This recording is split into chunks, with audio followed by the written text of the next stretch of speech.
berdasarkan, yaitu tentang organ serta fungsi sistem indera pada hewan. Perkenalkan, nama saya Rifat Arsyad dengan NIM 2323119. Perkenalkan, nama saya Miza dengan NIM 23231064. Perkenalkan, nama saya Wahdatul Aulia dengan NIM 23231092. Perkenalkan, saya Nashwa Alia dengan NIM 23231070. Perkenalkan, nama saya Rahma Anis dengan NIM 23231117. Oke, kami akan mempresentasikan kelompok kami. Oke, sistem indera pada manusia. Oke, yang pertama itu adalah pengertian dari sistem indera pada manusia. Alat indera adalah organ yang memiliki reseptor khusus untuk menerima rangsangan. Alat indera manusia adalah organ tubuh manusia yang mampu menerima rangsangan dari luar dan mengolahnya di otak sebelum diterjemahkan menjadi sebuah kerja. Ada 3 macam reseptor. 1. Eksteroreseptor, yaitu reseptor untuk menerima rangsangan luar. Yang kedua yaitu interoreseptor, yaitu reseptor untuk menerima rangsangan dari dalam tubuh. Yang ketiga yaitu proprioceptor, yaitu reseptor yang terdapat dalam otak. Oke, selanjutnya akan membahas tentang hidung. Hidung merupakan salah satu bagian organ tubuh manusia yang terletak di bagian luar tubuh dan dapat berada di tengah wajah. Hidung terletak pada tulang tengkorak. Hidung terletak pada tulang tengkorak yang tersusun dari tulang rawan, tulang otot, dan kulit. Hidung memiliki fungsi sebagai organ pernapasan dan juga sebagai indera pernapasan, indera penciuman. Cara kerja hidung sebagai beta gas, bau berbaur menjadi satu dengan gas-gas lain di dalam udara. Saat kita menghirup udara, pernapasan bau tersebut ikut masuk ke dalam hidung. Di dalam rongga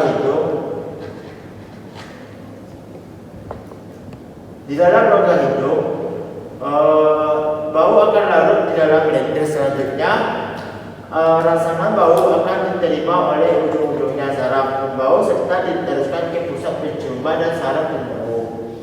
Oleh otak rangsang tersebut ditanggapi sehingga kita dapat mencium bau yang masuk ke hidung.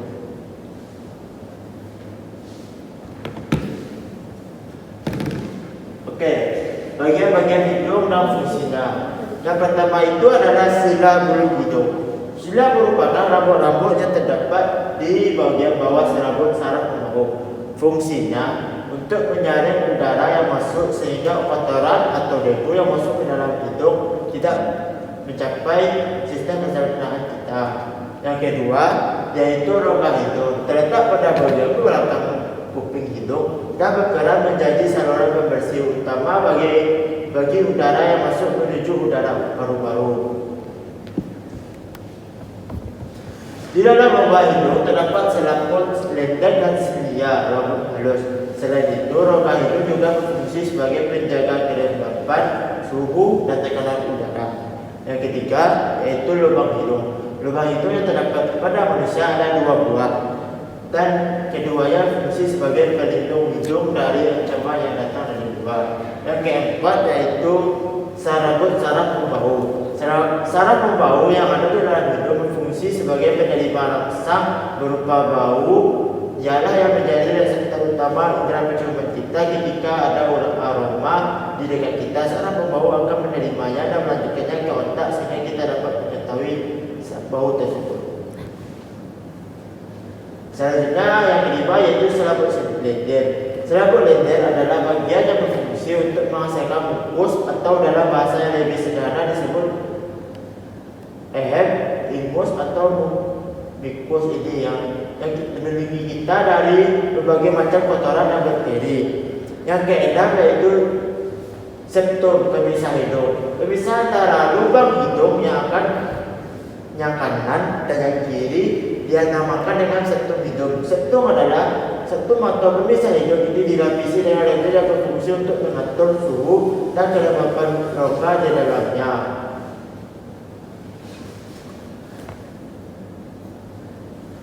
Yang ketujuh yaitu sinus hidung. Sinus hidung berperan sebagai pelembab dan penyaring udara, menjaga pertukaran udara di daerah hidung, maksimalkan kualitas udara dan memproduksi lender yang mengalir dalam hidung. Yang kedelapan yaitu nasofaring atau saluran hidung ke tenggorokan. Nasofaring berfungsi mengatur tekanan udara dan melindungi hidung serta organ pernapasan lain dari infeksi. Fungsi itu bisa berjalan karena nasofaring punya tuba eustasius dan tonsil adenoid atau faringeal. Tuba eustasius saluran menghubung telinga dengan tenggorokan berguna mengatur tekanan udara, sedangkan tonsil adenoid jadi pelindung dari infeksi. Yang kesembilan yaitu tulang rawan, merupakan tulang yang membentuk hidung itu sendiri. Tulang rawan hidung merupakan bagian elastis dan kuat yang juga membentuk bagian ujung hidung serta menyusun bentuk hidung. Oke, selanjutnya pada materi yang kedua yang akan dibahas oleh Aul. Kepada Aul dipersilakan. Baik, di sini saya akan menjelaskan tentang materi kedua yaitu panca indera lidah.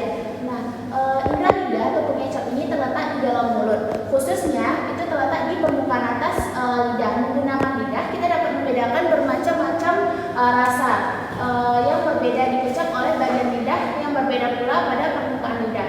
Terdapat bintil-bintil atau ribuan tonjolan kecil yang disebut dengan papila. Nah, di mana kuncup pengecap atau taste buds berada. Kuncup pengecap inilah yang bertugas mendeteksi 5 rasa seperti rasa manis, asam, pahit. Kemudian dasar terdapat di ujung-ujung saraf pengikat yang sangat peka terhadap rasa makanan atau minuman yang masuk ke dalam mulut. Next. Nah, bagaimana sih cara kerja dari lidah ini? Yaitu cara kerjanya yaitu makanan atau minuman yang telah berupa larutan di dalam mulut akan merangsang ujung-ujung saraf pengecap oleh saraf pengecap. Rangsangan rasa ini diteruskan ke pusat saraf pengecap di otak selanjutnya. Nah, otak menanggapi rangsangan tersebut sehingga kita dapat merasakan rasa suatu jenis makanan atau minuman. Oke, next. Nah, untuk selanjutnya yaitu tentang bagian-bagian lidah dan fungsinya. Nah, yang pertama itu ada ujung lidah. Nah, ujung lidah itu terletak di sini, di mana ujung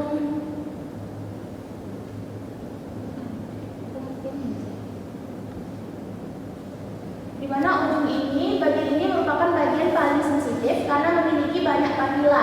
Papila itu tadi adalah tonjolan-tonjolan kecil yang ada pada lidah kita itu. Nah, hal ini memungkinkan lidah dapat merasakan tekstur benda. Fungsi utama dari bagian ujung ini adalah untuk mengecap rasa makanan. Bagian ini peka terhadap rasa manis. Nah, untuk selanjutnya yaitu sisi lidah dapat teman-teman lihat pada foto, di mana bagian sisi ini tentunya terletak di kedua sisi, yaitu sisi sebelah kanan dan sisi sebelah kiri. Nah, sisi lidah bagian depan itu peka terhadap rasa asin, sedangkan sisi lidah yang bagian belakang itu peka terhadap rasa asam. Bagian ini berfungsi dalam membantu menahan dan memindahkan makanan di dalam mulut ketika mengunyah. Oke, yang ketiga itu ada permukaan atas. Nah, di mana bagian permukaan atas ini memiliki banyak papila atau tonjolan kecil. Nah, bisa dilihat itu adalah yang bagian atas itu adalah papilanya yang seperti tonjolan bintik-bintik itu. Nah, di mana papila ini berfungsi dalam mengecap rasa. Permukaan atas juga berperan dalam membantu mengarahkan makanan selama proses menelan dan berkontribusi dalam pembentukan bunyi saat bicara. Oke, next. Nah, yang keempat itu ada permukaan bawah, di mana bagian permukaan bawah ini tentunya terletak di bawah lidah yang dekat dengan langit-langit mulut. Bagian ini membantu dalam mengarahkan makanan ke belakang tenggorokan, selama menelan dan memindahkan air liur. Nah, selanjutnya itu ada pangkal yang paling pangkal itu ada di atas. Nah, bagian pangkal ini terletak di bagian belakang mulut dekat dengan tenggorokan. Nah, bagian ini itu peka terhadap rasa pahit. Fungsinya yaitu membantu menelan makanan dan mengarahkan ke tenggorokan. Oke, next. Nah selanjutnya kulit. Indra kulit, di mana kulit manusia. Kulit merupakan organ terluar yang melapisi seluruh tubuh dan memiliki saraf sensorik yang peka terhadap rangsangan dari luar, di mana rangsangan tersebut meliputi suhu panas atau dingin, sentuhan, getaran, tekanan, rasa nyeri akibat cedera atau infeksi. Nah, bisa dibilang kulit ini adalah bagian indera yang sangat sensitif. Nah, kulit ini terdiri dari 3 lapisan utama, itu ada epidermis, lapisan luar, ada dermis, itu bagian tengah, dan juga ada hipodermis, itu bagian yang sangat terdalam dari kulit. Nah, next, untuk selanjutnya gimana sih cara kerja dari kulit itu? Ini adalah struktur dari kulit. Itu dapat dilihat itu ada epidermis, dermis, dan juga yang paling bawah itu ada hipodermis. Nah, cara kerjanya itu rangsangan yang dapat diterima oleh kulit itu berupa sentuhan panas, dingin, tekanan, dan nyeri ketika kulit menerima rangsang. Nah, rangsangan tersebut diterima oleh sel-sel reseptor. Selanjutnya rangsangan akan diteruskan ke otak melalui urat saraf. Nah, kemudian pada otak itu rangsangan akan diolah. Akibatnya kita merasakan adanya suatu rangsang. Nah, otak pun memerintahkan tubuh untuk menanggapi rangsangan tersebut. Oke, next. Nah, selanjutnya itu adalah bagian-bagian kulit dan fungsinya. Nah, tadi bagian kulit itu ada 3, ada epidermis, ada dermis, dan juga ada hipodermis. Nah, yang pertama itu adalah epidermis. Ini bagian terluar. Salah satu fungsinya untuk melindungi. Nah, di mana epidermis ini merupakan lapisan kulit terluar yang sangat tipis dan berfungsi sebagai penerima rangsang. Lapisan ini juga berperan dalam menjaga kelembapan kulit. Epidermis sendiri terdiri dari 5 lapisan, yaitu yang pertama ada stratum corneum, yang kedua ada stratum lucidum, yang ketiga ada stratum granulosum, keempat ada stratum spinosum, yang kelima ada stratum basal atau germina tifum. Nah, baik, yang kedua itu ada hipodermis. Hipodermis ini terletak di sini, bagian terdalam dari kulit tersebut. Nah, di mana fungsinya ini adalah untuk menahan benturan, memberi bentuk tubuh, mempertahankan suhu, menyimpan cadangan makanan, dan memproduksi hormon leptin. Nah, next. Nah, yang selanjutnya itu adalah dermis. Dermis ini adalah bagian tengah, terletak di antara epidermis dan juga hipodermis. Nah, di mana dermis ini adalah lapisan kulit di bawah epidermis, di mana struktur lapisan ini menyumbangkan 90% ketebalan kulit dan terdiri dari elastisin yang memberikan kekenyalan pada kulit dan kolagen untuk mengencangkan kulit. Nah, struktur lapisan dari dermis ini ada 5. Yang pertama itu ada kelenjar keringat, yakni kelenjar penghasil keringat yang terbagi menjadi 2 jenis. Yang pertama ada kelenjar ekrin, itu penghasil keringat encer dan tidak berbau. Kemudian ada kelenjar apokrin, penghasil keringat pekat dan mengandung lemak. Yang kedua ada kelenjar sebasea, yakni kelenjar penghasil sebum atau minyak yang bertugas memastikan agar kulit tidak kering dan bekerja sama dengan kelenjar keringat untuk menjaga kestabilan suhu tubuh.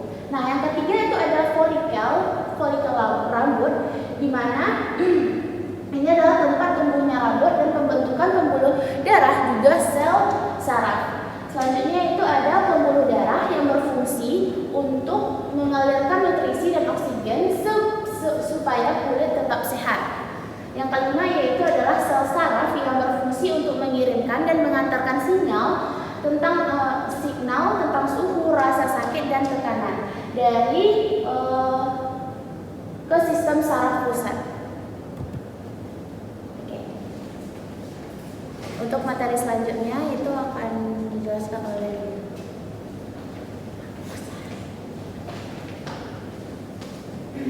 Oke, baiklah, materi selanjutnya yaitu mata. Nah, mata adalah organ penglihatan yang berfungsi menangkap cahaya dan mengubahnya menjadi sinyal visual yang diteruskan ke otak. Nah, mata ini terletak di rongga mata. Mata memiliki beberapa bagian dan memiliki fungsi tersendiri, baik bagian luar seperti kelopak mata dan alis atau bagian dalam mata seperti kornea, retina, dan pupil. Nah, cara kerja mata. Cara kerja mata itu cahaya masuk ke mata menembus kornea oleh pupil. Cahaya yang masuk ke mata diatur oleh banyak atau sedikitnya kemudian diteruskan ke lensa mata. Oleh lensa mata, cahaya diteruskan oleh selaput bening kornea dan ditangkap retina dan disampaikan ke otak oleh saraf mata. Dengan demikian, kita dapat melihat suatu benda. Nah, untuk mata ini memiliki dua organ bagian. Yang pertama itu ada organ mata bagian luar dan organ mata bagian dalam. Nah, untuk organ mata bagian luar bisa kita lihat di sini ada alis mata. Nah, alis yang pertama itu ada kelopak mata. Kelopak mata itu di sini fungsinya itu melindungi mata dari debu dan kotoran. Terus yang kedua itu ada bulu mata. Bulu mata itu fungsinya itu menyaring cahaya yang akan diterima oleh bola mata. Dan yang ketiga itu ada alis mata. Fungsinya itu menjaga mata dari benda cair dan keringat. Nah, untuk yang kedua itu ada organ mata bagian dalam. Nah, fungsi-fungsi dari organ mata bagian dalam itu yang pertama itu ada kornea. Bisa kita lihat di gambarnya, kornea itu merupakan bagian bening yang tembus pandang dan terletak di lapisan terluar. Nah, kornea mata ini berfungsi sebagai tempat masuknya cahaya pertama kali sebelum akhirnya cahaya itu dapat masuk ke sel-sel penerima di bagian dalam mata. Nah, yang kedua itu ada pupil. Nah, pupil ini merupakan bagian lingkaran hitam yang ada pada bola mata kita. Nah, pupil itu berfungsi untuk mengatur banyak atau sedikitnya cahaya yang masuk. Misalnya kita terpapar cahaya, maka pupil itu otomatis dia akan mengecil. Nah, selanjutnya itu yang ketiga itu ada iris mata. Nah, iris ini merupakan bagian yang berwarna yang berada di sekitar pupil. Nah, iris ini yang berperan memberi warna pada mata. Kadang pupil ini disebut sebagai selaput pelangi karena iris kita tuh berbagai macam warnanya. Nah, selanjutnya itu ada retina mata. Nah, retina itu lapisan yang sangat tipis yang pekat terhadap cahaya. Retina itu mempunyai reseptor berfungsi untuk menangkap bayangan benda. Nah, kalau yang kelima itu ada lensa mata. Lensa mata itu adalah bagian yang bersifat lunak dan transparan. Posisinya ada di belakang iris. Nah, fungsinya itu untuk mengumpulkan dan memfokuskan cahaya agar bayangan suatu benda dapat jatuh di tempat yang tepat. Nah, untuk lensa mata ini dia mempunyai kemampuan yang disebut daya akomodasi. Nah, terus yang keenam yaitu ada sklera atau selaput putih. Nah, sklera itu merupakan bagian dinding putih mata yang berfungsi untuk melindungi struktur mata dan membantu mempertahankan bentuk mata. Nah, yang ketujuh itu adalah bintik kuning. Nah, itu merupakan bagian dari retina yang memiliki pigmen warna kuning.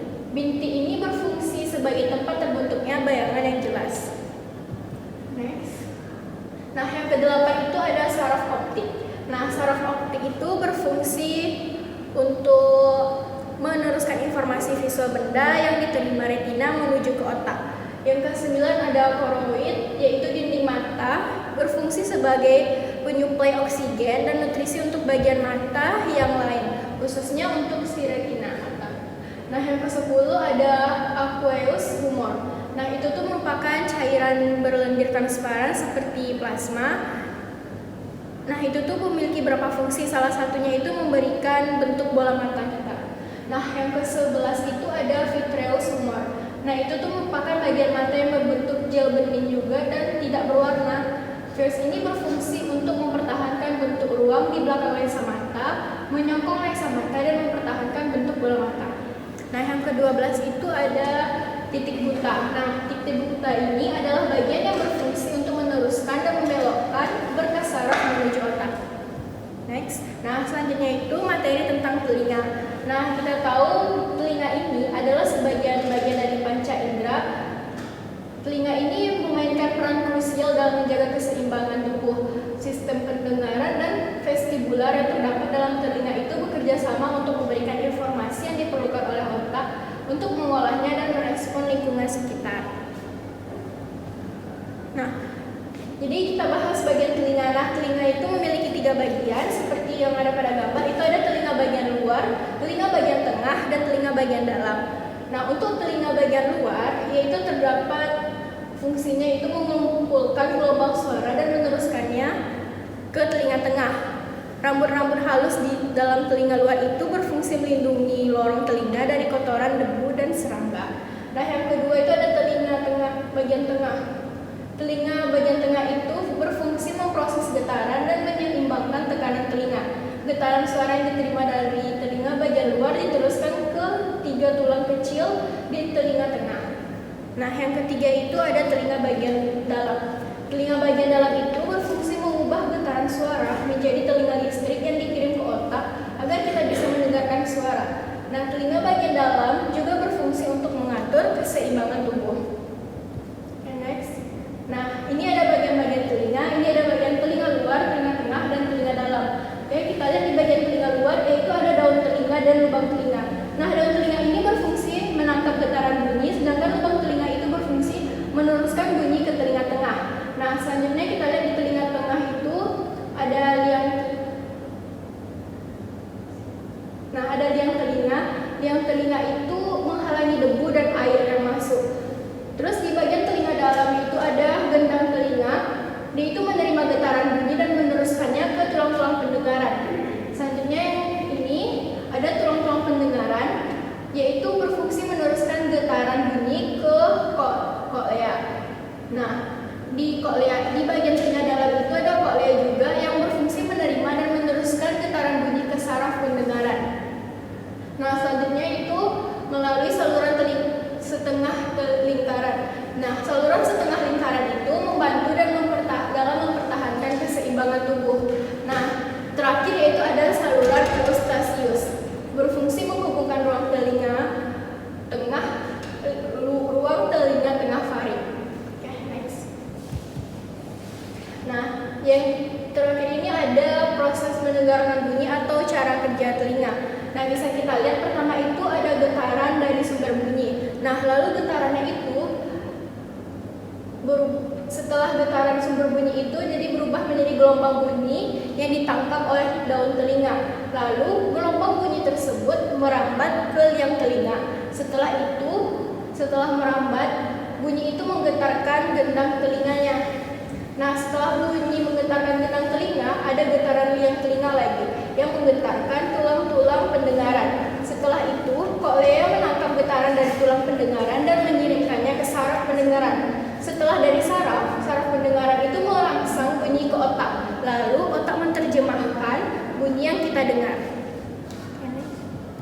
Oke, sekian dari saya. Terima kasih kepada Lia. Materi selanjutnya akan dipresentasikan oleh Miza. Kepada Miza dipersilakan.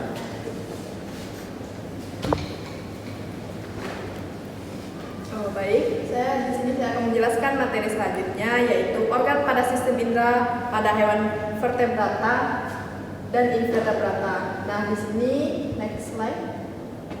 Nah, dapat dilihat di sini ada klasifikasi of animal vertebrata dan invertebrata, di mana vertebrata ada mamalia, ada burung, ada ikan, ada reptil, ada amfibi. Nah, untuk invertebrata sendiri ada ini contohnya, next slide. Baik, di sini saya akan menjelaskan tentang vertebrata. Yang pertama itu ada ikan. Nah, ikan sendiri memiliki alat indera. Yang pertama itu pendengaran berupa telinga. Jadi telinga dari ikan itu berada di sini. Nah, telinga berupa telinga bagian dalam. Telinga ikan terletak di bagian dalam yang tertutup kulit kepalanya. Walaupun berada di dalam, telinga ikan tetap berfungsi dengan baik. Selanjutnya untuk pembau, indera pembau digunakan untuk mencari makanan, yaitu di sini ada indera penglihatan yaitu mata yang dilapisi lapisan tipis untuk tembus cahaya. Selanjutnya ada urat sisi untuk mengetahui perubahan tekanan air sehingga ikan dapat mengetahui kedudukannya di dalam air. Next. Nah, selanjutnya ada kelompok amfibi. Nah, untuk indera penglihatannya yaitu berupa mata yang dilindungi kelopak dan membran tembus cahaya yang disebut membran nictitans. Dan untuk indera pendengaran terdiri dari telinga bagian tengah dan telinga bagian dalam. Telinga paling luar berupa selaput dan gendang, telinga yang berfungsi menangkap getaran suara. Dan ini merupakan telinga dari kata. Contoh dari amfibi di sini adalah kata. Next slide. Nah, selanjutnya yaitu ada burung. Nah, di mana indera penglihatannya adalah mata. Indera yang berkembang dengan baik adalah indera penglihatan, sedangkan indera lainnya kurang berkembang dengan baik. Susunan pola matanya hampir sama dengan manusia. Sedangkan indera pembaunya ini di sini adalah indera pembaunya. Burung tidak mengandalkan penciumannya untuk mencari ibu dan makanan mereka karena indera penglihatan sangat bagus. Jadi indera yang paling baik berkembang pada burung yaitu pada penglihatannya. Selanjutnya ada pendengaran. Nah, pertama kali digunakan oleh burung sebagai indera matanya sebagai penglihat, telinga sebagai pendengar, kemudian hidung sebagai penciuman atau pembau. Next. Nah, selanjutnya yaitu mamalia. Nah, dari semua indera yang pernah ada, mamalia sudah berkembang dengan baik. Beberapa mamalia memiliki kepekaan yang sangat kuat terhadap rangsangan tertentu. Salah satunya yaitu di sini kucing dan anjing, di mana memiliki daun telinga yang dapat digerakkan sehingga membantu untuk dapat menangkap bunyi yang kuat. Anjing juga memiliki indera pembau yang sangat tajam. Nah, selanjutnya ada kelompok reptil, di mana reptil memiliki ini adalah struktur tubuh dari reptil, mana ini ada lubang hidung, mulut, mata, gendang telinga, kulit kering dan bersisi. Ini adalah animasinya. Ini berupa kaki, kloaka jari, ekor, dan ini ekornya. Di mana telinga bagian luar mengumpulkan gelombang suara dan meneruskan ke telinga tengah. Rambut-rambut halus di telinga bagian luar berfungsi melindungi lorong telinga dari kotoran, debu, dan serangga. Nah, telinga bagian tengah memproses getaran dan menyeimbangkan tekanan telinga. Getaran suara yang diterima dari telinga bagian luar diteruskan ke telinga tulang kecil di telinga tengah. Telinga bagian dalam mengubah getaran suara menjadi sinyal listrik yang dikirim ke otak agar kita bisa mendengar suara. Telinga bagian dalam juga berfungsi untuk mengatur keseimbangan tubuh. Nah, itulah presentasi saya, dikembalikan ke moderator. Oke, terima kasih kepada Miza. Selanjutnya akan dipresentasikan oleh Rahma. Kepada Rahma dipersilakan. Baik, saya akan melanjutkan materi dari invertebrata, protozoa. Pada umumnya protozoa ini tidak memiliki indera peka terhadap rangsangan cahaya. Bila ada cahaya yang kuat, amoeba akan menjauhi cahaya. Dapat kita lihat gambarnya. Next. Selanjutnya moluska.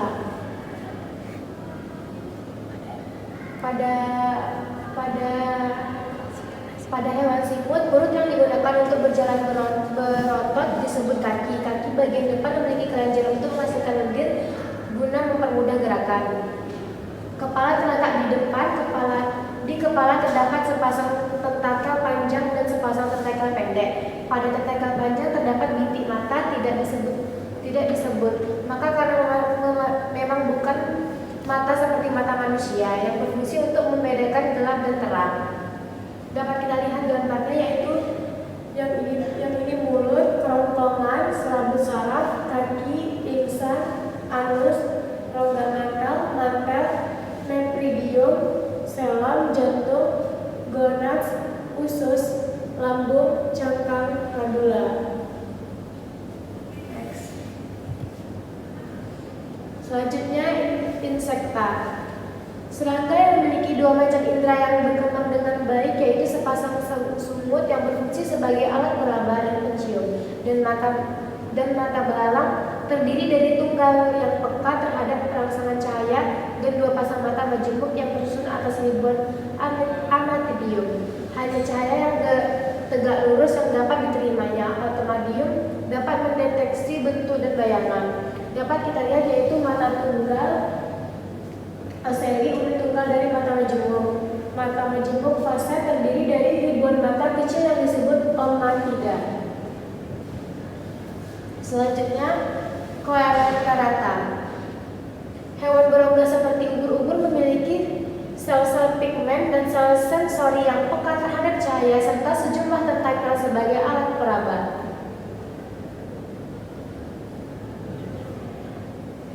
Ropalia ini adalah struktur seperti payung kecil yang terletak di sepanjang tepi tubuh ubur-ubur.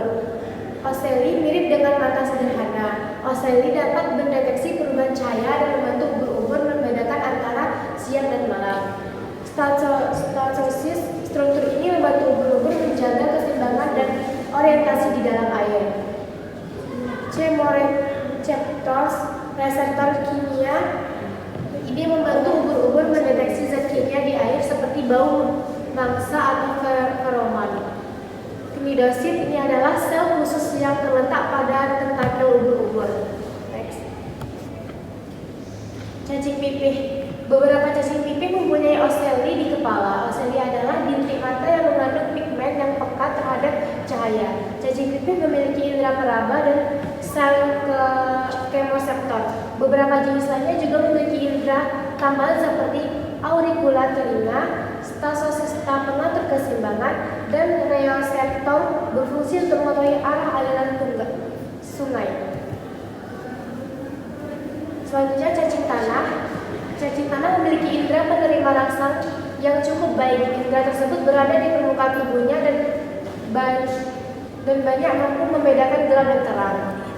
Cacing tanah memiliki dua macam indera yang berkembang dengan baik, yaitu yang pertama indera penerima rangsangan cahaya yang terdapat di lapisan kulit bagian dorsal dan banyak terkumpul di daerah ujung tubuh, terutama di ujung anterior. Yang kedua, sel-sel sensori yang peka terhadap rangsangan sentuhan. Saya kembalikan kepada moderator. Oke, terima kasih kepada Rahma. Oke, sekian dari presentasi dari kelompok kami. Kesimpulan dari PPT kami adalah organ indera adalah alat organ yang berfungsi untuk menangkap dan menerima rangsangan dari luar seperti hidung, kulit, dan lain-lain. Mungkin itu saja dari presentasi dari kelompok kami. Apabila ada kesalahan membuat video atau perkataan, kami mohon maaf. Kami tutup dengan Assalamualaikum warahmatullahi wabarakatuh.